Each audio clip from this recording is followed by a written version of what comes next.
Assalamu alaikum, урматтуу биздин каналдын көрүүчүлөрү. Саламатсыздарбы? 30 март 2024 Бишкек банктар иштеп жатат, ишемби күнгө карабай. Бакай банк доллар 89.40, евро 96 сом 20 тыйын, рубль 96 тыйын, казак теңгеси 0.13,5 тыйын, Кытай акчасы юань 12 сом. Каналда жаңы болсоңуз бизди колдоп, бирден лайк басып, оор келбесе, оң тарапта подписаться кнопканы басып бизге каттала кетиңиздер. Курс валюталар менен кабардар болуп турасыздар. Банк доллар 89.50, доллар түшүптүр, евро 95 сом 80 тыйын, рубль 96 тыйындан болот. Эко Исламик банк ишемби күнгө карабай иштеп жатат экен. Бул жерде доллар 89.40, евро 96 сом, рубль 96. Капитал банк доллар 89.40, евро 96 сом, рубль 96 тыйын. Казак теңгеси 0.14 тыйын.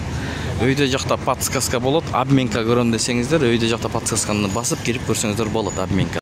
Айыл банк доллар 89.45, евро 96 сом 20 тыйын, рубль 96 тыйын. Сатуу 98 тыйын.